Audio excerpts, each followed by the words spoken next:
Алдыңғы шолуда ең көне нәсіл аспандықтарды, титулдық он мәңгіліктерді таныстырып шықтым. Тиамутқа не болды? Икарис шынымен өлді ме? Тена аурумен қалай күресті? Спрайт неге бала? Бұл сұрақтарға жауап айтылды. Айып етпеңдер. Шолу ұзақ болғандықтан барлық сценарийді біріктіріп аяқтау мүмкін болмады. Дегенмен мүмкіндік болса, дәл қазір бізге Star Fox пен Таностың кімдер екенін білетін уақыт келді.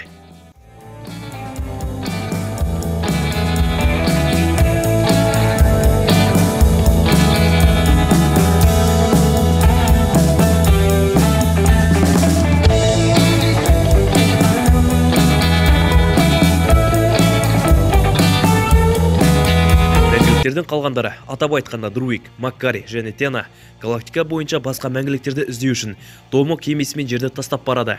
Кенет олар шуды естиді. Сол кезде портал ашылып, кішкентай гоблин Пип Тролль есімді кейіпкер құлап түседі. Содан кейін оларға ашық киінген сыпайы кейіпкер келеді. Мәңгіліктердің ортаңғы кредиттік сахнасы маңызды әрі жаңа кейіпкермен таныстырады. Harry Styles өзінің дебютын Таностың бауыры Эрос ретінде бастайды. One Direction мүшесі актерлік шеберлікте біршама табысқа жетті. Соның ішінде Кристофер Ноланның Дюнкерк фильміне түсуі. Әлбетте, Хэрри өзінің мансабындағы ең үлкен рөлге ие болды. Комикстарда жұлдыз түлкі, мәңгілік Аларс пен Суисанның ұлы. Барлық мәңгіліктердің ортақ күштері мен өлместігі бірдей болғанмен, оның табиғи даму үшін таңдаған күштері, атап айтқанда, бар болғаны ләззат алуды, екі жанға махаббатты сезінуге мүмкіндік беретін эмоционалды көпірлерді құру қабілеті бар. Сонымен бірге, ғаламның жоғалған мәңгіліктердің қайдан табуға болатынын біледі. Эрос нені бастан өткергені белгісіз. Десек те, Танос сияқты миссияларға жіберілгеннен гөрі Титанда өскендіктен мүлдем басқаша тәрбие алды. Осылайша Star Fox әртүрлі уақытта оның жадысын өшірмегені сөзсіз. Бұл уақытпен өте келе ғалам мен аспан әлемі туралы көбірек ақпарат жинауға мүмкіндік береді.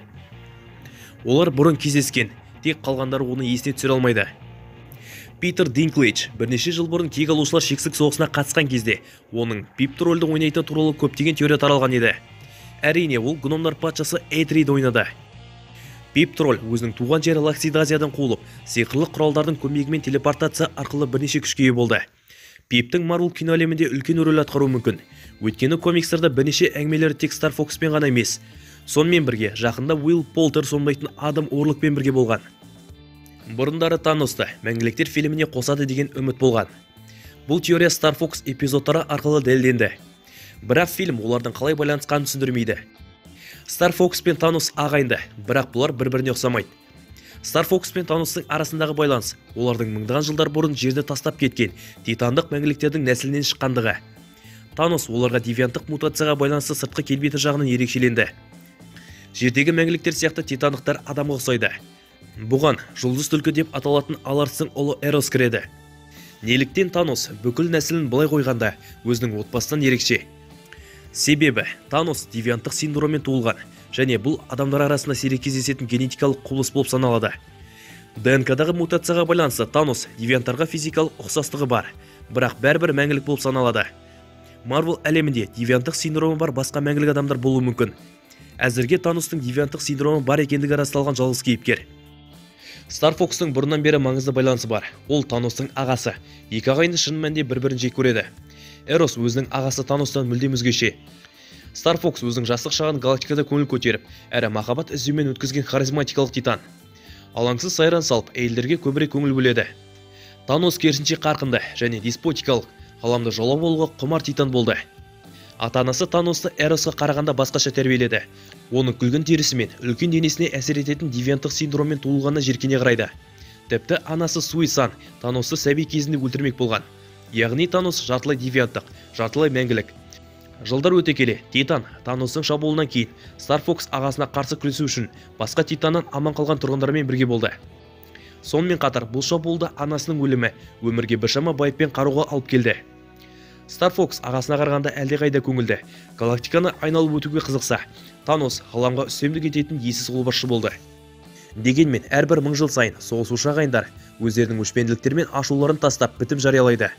Уақытша бітім олардың бейтарап жерде кездесіп, әкесі талап еткен дәстүр бойынша бір-біріне сыйлықтар әкелу қажет. Олар бір-біріне дұшпан болып, арасындағы қанның нашарлығына қарамастан, әкесі олардың тамырлары арқылы өтетін ортақ қанды үнемі есте сақтауын талап етті. Осы уақытқа дейін Титан ғаламшарында бірде-бір ағайынды бейтарап кездесу кезінде бір-біріне шабуыл жасап, бейбітшілікті бұзған емес. Енді Танос соғыста жеңіліп, өз армандаған шексіз өлімге аттанды. Стар Фокс ағасының өлімінен кейінгі жағдай оған қалай әсер ететінін білу қызықты болмақ. Келесі бөлім оның осы уақытқа дейін қайда болғаны туралы өте қажетті жауаптарды береді. Және Танос туралы біраз естеліктерді айтып береді деп үміттенеміз. Жоғарыда айтылғандардың барлығын ескере отырып, Эростың арқасында Танос пен басқа мәңгіліктердің тарихына тереңірек үңіле алады. Кек алушылар шексіздік соғысында біз Таностан Титанның апат салдарынан жойылып кеткенін білдік. Мұны Танос рақымшылық деп санайды. Танос Стрэнджден уақыттасын алуға келгенде титандықтар экранда қысқаша пайда болады. Оларды анық көру қиын. Фильмнің визуалды эффектілер бойынша маманы Мэтт Айткен, шексіздік соғысында Танос нәсілінің өкілдері көбірек болғанымен, олардың барлығы Таносқа ұқсамайтын. Олардың күлгін өңі ерекше егі болмағанын айтты. Яғни авторлар Таносты өз халқының мутанты ретінде бейнелеген болса керек. Осыны ескере отырып, Танос девианттық синдром бар мәңгілік болып саналады. Бұл оның неге адамдарға немесе ағасына ұқсамайтынын түсіндіреді. Мәңгіліктерді енгізу арқылы бұл тақырып алдағы жобаларда терең ашылады деген ой бар. Жұмбақ күйінде қалатын нәрсе Стар Фокстың аспандықтармен жақсы қарым-қатынас болмауы мүмкін. Бір фильм аспан мен мәңгілік туралы барлық сұрақтарға жауап беру үшін жеткіліксіз. Келешекте Стар Фокспен шешуге болатын көптеген сұрақтар бар. Көрермендер, Кит Харингтон фильмде әрең дегенде азғандай кадрда ойнаса, онда не үшін фильмге түсті деген сұрақ туындайды. Соңғы көрініс Дэйн Уитманның ортақ әлемде жарқын болашағы бар екенін растайды. Фильмде кішкентай ғана рөл ойнағаннан кейін, мәңгіліктердің посткредиттік сахнасы Серсидің жұмбақ түрде жоғалып кетуін көргеннен кейін, Дэйн қарағашты алады. Дэйн қорапты ашқан кезде сыбырлаған дауыс естіледі және металл өздігінен қозғалады. Қылышта қандайда бір сиқырмен анық жазылған сөз бар. Жақсылап қарасақ, қылышта оның сыйы өлім деген жазу бар. Бұл хабарлама арқылы Дэйн Уитманның әулеті оған мұра ретінде семсер қалдырады. Фильмде Серси Дэйнге араласпайтын ағасы Натан Гарретке баруды айтады. Комикстарда Дэйннің ағасы бұрындары қара сері болған. Бұл атақ олардың бүкіл әлеуетіне орта ғасырлардан беріліп келген. Оның ағасына келетін болсақ, Marvel комиксында темір адаммен шайқаста ауыр жарақат алып, өлер алдында Гаррет титулды Эбон Блейдті Дэйнге береді. Ағасынан айырмашылығы, Дэйн жақсы күрес білетін таза ниетті сер жігіт. Сондықтан ол Дэйнге қарағаш жүзімен мұрасын басқа жолмен сыйға тартып, өлмей, зейнетке шығуы әбден мүмкін. Қылыш Артур дәуіріне дейін созылған ата-бабадан мұра болып келеді. Қарағаш жүзі сиқырлы семсер, оны елуінші аса қуатты күштерді, кез келген болаттай берік нысандарды кесуге, сиқырды бұрмалау және өлімнен қорғау мүмкіндігін береді. Дегенмен бұл қарқысатқан семсердің кері ұшы бар. Қара сері семсермен қаншалықты қан төксе, қылыш соғұрлым лас әрі қандықұмар өлімді аңсайды. Демек, қылыштағы өлім оның сыйы деген сөз атына лайық жазылған. Фильмде екі посткредит көрініс бар. Біріншісінде көрермендерге көрсетілмейтін жұмбақ кейіпкер пайда болады. Олар оның дауысын ғана естиді. Сондықтан көрермендер оның кім екенін біле алмады. Дегенмен, режиссер Хлоя Чжао интриганы сақтамай, сахнаны түсіндіріп берді. Кит Харингтон ойнаған Дэйн Уитман үйіндегі көне жәшікті ашады. Оның ішінде қарағаштың жүзі деп аталатын сиқырлы қылыш бар. Уитман өзіне қару алмақшы болғанда, оны көрерменге көрінбейтін кейіпкердің дауысы тоқтатты. Ол экраннан тыс бір ғана сұрақ қояды. Сіз бұған сенімсіз бе, Уитман мырза? Ресми дауыс Блейдтікі екені белгілі болды. Басында жанкүйерлер бұл дауысты Дэйн Уитманның ағасы деп ойлаған. Режиссер Хлоя Чжао дауыстың шынайы тұлғасын атаған кезде жанкүйерлер таң қалды. Ескі трилогияда Блейдті Уэсли Снайпс сомдаса, заманауи рөлді атақты актер Махершала Алиге бұйырды. Махершала Али Блейд ретінде өзін алғаш рет 2019 жылы жариялады. Қара сері 2023 немесе 2024 жылы Блейд фильмінде қайта оралуы мүмкін. Егер Блейдтің жеке фильмі Кит Харингтонды қайтара алмаса, келесі көрінісі Мәңгіліктер 2-де болуы мүмкін. Мәңгіліктердің фильмінен кейінгі сахнадағы Блейдтің дауысы бірнеше мүмкіндіктерге жол ашады. Мәселен, Кит Харингтон Блейд фильміндегі қара сері болып оралуы Марвелдің жоспарына көбірек сәйкес келеді. Немесе жоптың басқа кроссоверде бірігіп дуэт құруы. Marvel комиксарында екеуде капитандық Ұлыбританияның MI-13 супер қахраман командасының мүшелері болды. Бір қызығы екеуде Ұлыбританияда туылған. Кит Харингтон Дэйн Уитманның рөлін сомдағанмен, альтер-эго ретінде дебют жасаған жоқ. Оның шектеулі әрекеті көңіл түсіргенімен, фильм оның тұлғасын еседен кейінгі сахнада қара сері етіп таныстырады. Ғарышкерлердің ежелгі нәсілі Marvel кино әлемінің әртүрлі нүктелерінде, әсіресе галактика сақшыларында айтылып келді. Celestial Marvel әлемінің үлкен бөлігі және олар 4-ші кезеңнің тарихында үлкен рөл атқарады. Жоспарлары жүзеге аспай, Арешем әрі қарай үкім шығару үшін Кингоны, Фастосты және Серсиді кепілге алды. Спрайт қабылданбайды, ол енді мәңгілік емес, яғни Спрайт Кингоның адамдарымен бірге жалғыз өседі. Олардың баратын жері Арышем, мәңгіліктерді жасау үшін негізін қалаған ғарыштық орын, дүниежүзілік сарай. Бұл орын мәңгіліктердің бұрынғы миссиялары мен барлық естеліктерін сақтайтын жер.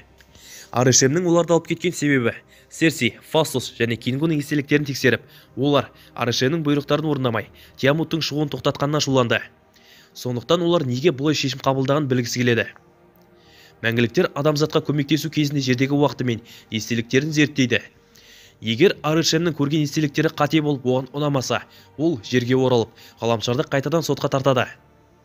Марвел мәңгіліктердің қайтып келетінін дәлелдеу үшін соңғы кредиттік көріністі пайдаланды. Дегенмен, мәңгіліктер екі шықпаса, олардың қатысуымен бірнеше спин-оффтар жасауға шешім қабылдауы мүмкін. Аспандықтардың туылуын тоқтатуға тырысқан екі кейіпкер, Серси мен Фастус, соңында Арышемнің қолына түседі.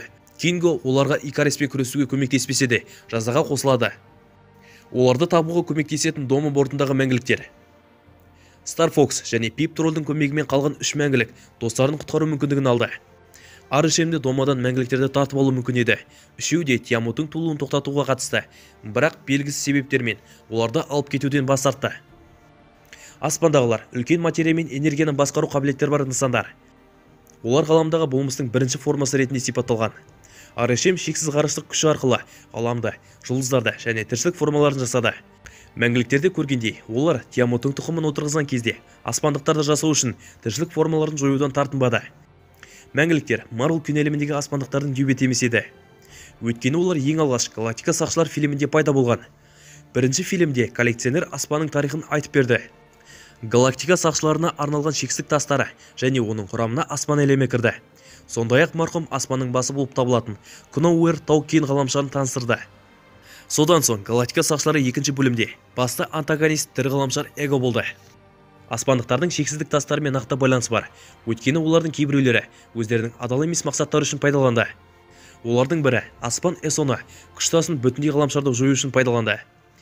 Шексіздік тастары жаратылғанға дейін аспан әлемі бар болғандықтан, олардың орасан зор күшін ескере отырып, шексіздік тастарын жасауға жауапты болуы мүмкін. Коллектордың әңгімесіне сәйкес, 6 аспандық үлкен жарылыс ішінен 6 кристалды шоғырландырып, оларды ғалам арқылы әр жаққа таратып жіберді. Әрбір тас ғаламның әртүрлі аспектісін бейнелейді. Кеңістік, ақыл, шындық, күш, уақыт және жан тасын бірге пайдаланған кезде орасан зор күштер алады. Бұл оқиға шексіздік тастардың шығу тегін түсіндіру үшін әлі жеткіліксіз. Сондықтан тастардың жаратылуының артында тылсым бір құдіретті күш тұр. Көктегілер шексіздік тастары сияқты 6 тасты жасауға қажетті күш пен білімге. Және олар тіршілік формаларын өз қалаулары бойынша жасап, жойып, өмірдің шекараларын үнемі ағыстырып отыратынын ескерсек, бұл заттардың артында тұрған аспандықтар. Шексіздік сагасы аяқталуы мүмкін, бірақ шексіздік тасы туралы зерттеу жалғаса береді. Мәңгіліктер төменгі рейтингі бар Марвел фильмі болып саналады. Бұл тәуекелді қадам болғанмен, жанкүйерлер жаңа батырларды әлі де жоғары бағалайды. Бірақ аралас пікірлер Диснейді қазіргі стильді былай қойғанда жалғасын шығарудан бас тарта ма жоқ па белгісіз. Жанкүйерлер тек күте алады.